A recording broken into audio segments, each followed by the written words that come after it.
Pemirsa, jangan lupa subscribe YouTube channel Official iNews dan nyalakan loncengnya.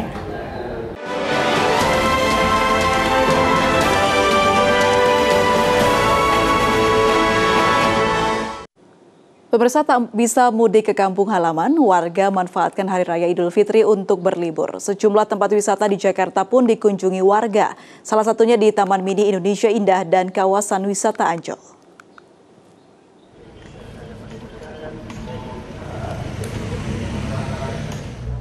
Selama libur Lebaran, Taman Mini membatasi pengunjung hanya yang berdomisili DKI Jakarta. Jumlah pengunjung dibatasi hanya 30% kapasitas, atau sekitar 18.000 pengunjung.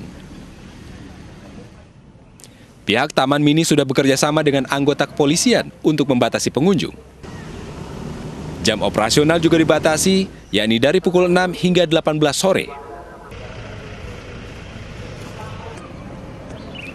Tak hanya Taman Mini, kawasan wisata Ancol juga tetap beroperasi selama libur Lebaran 13 dan 14 Mei 2021. Meski demikian, terdapat sejumlah aturan khusus yang diterapkan, seperti kuota dibatasi hanya 30% kapasitas, serta jam operasional hanya sampai pukul 8 malam.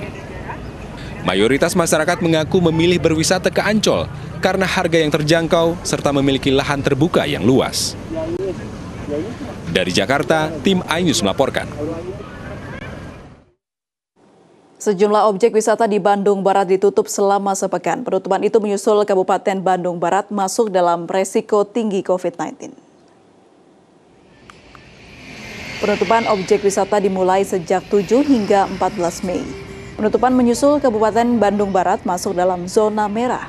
Namun karena sudah turun di zona oranye, tempat wisata akan dibuka pada hari Minggu nanti.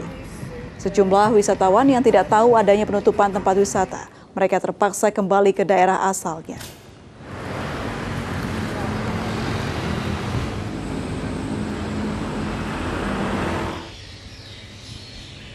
Bagaimana kita bisa memberikan kelonggaran relaksasi terhadap pengusaha, tapi tetap memperhatikan protokol kesehatan. Karena ini menurut kami menjadi sebuah dilematis bagaimana kami bisa berjalan dan juga penyebaran ini bisa dicegah bersama-sama antara pengusaha dan pemerintah. Harapannya kami di perusahaan ini menjaga dan juga menerapkan protokol kesehatan lebih diperketat lagi. Memang agak kecewa, tapi udah tahu juga sih bakal tutup, tapi kirain udah buka gitu.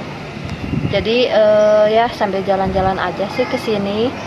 Cuman ya niatnya sih ajak main anak-anak ya, pengen liburan gitu.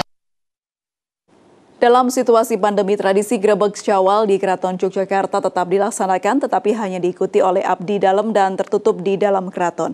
Hiasan gunungan yang biasanya diperebutkan kini dibagikan bagi para abdi dalam keraton.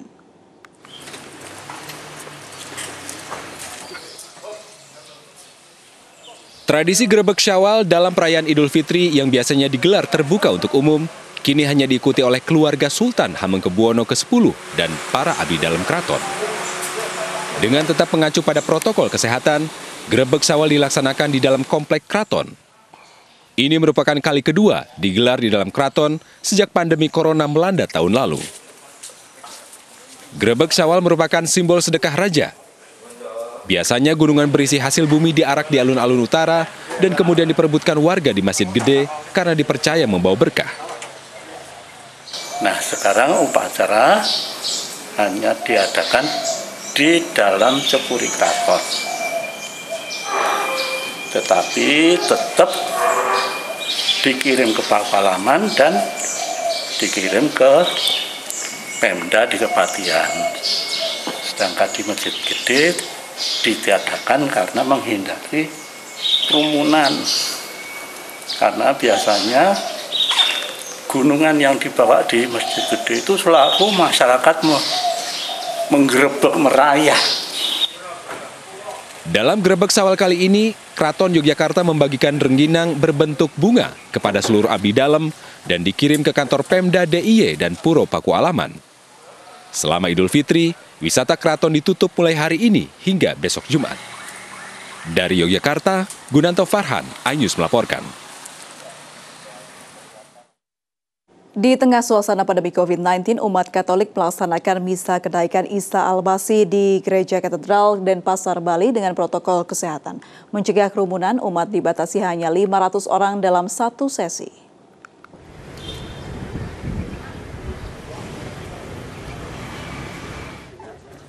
Perayaan kenaikan Isa Al-Masih di Gereja Katedral Denpasar berjalan dengan hikmat.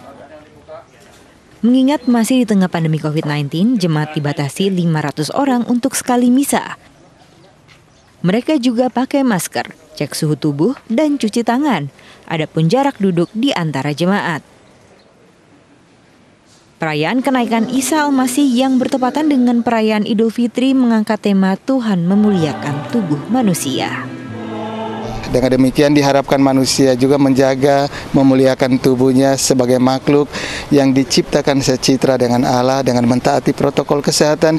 Itu bagian dari menjaga dan merawat tubuh manusia sebagai makhluk yang mulia. Dengan demikian 456 personel kepolisian berjaga selama jalannya misa yang dibagi dalam 4 sesi.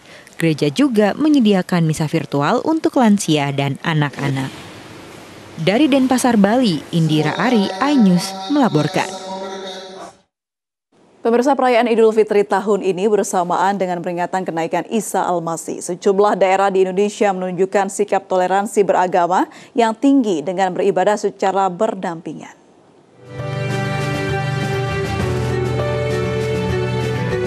Umat Muslim dari Nusa Dua melaksanakan sholat Id di Masjid Agung Ibu Batutah, Kuta Selatan, Badung, Bali. Bersebelahan dengan masjid, umat Kristiani menggelar misa di Gereja Katolik Maria Bunda Segala Bangsa merayakan kenaikan Isa Al-Masih. Momentum 2 hari raya ini membuat pengurus masjid dan gereja bekerja sama mengatur waktu ibadah. Bahwa pelaksanaan sholat untuk orang muslim memang waktunya tidak bisa dirubah. Kalau itu memang jam 7 ya harus dilaksanakan jam 7. Alhamdulillah karena kebaikan daripada Romo Adi, jadi beliau menggeser waktunya. Sementara di Buleleng, Bali, sejumlah pecalang berbaur dengan aparat mengamankan sholat Idul Fitri di Masjid Jabal Rohmah, Buleleng, Bali.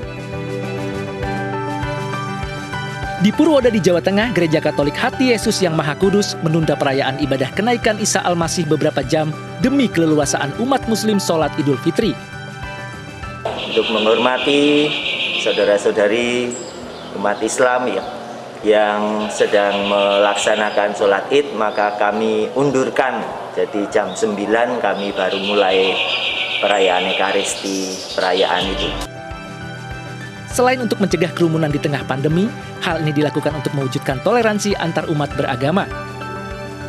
Tim Liputan iNews melaporkan.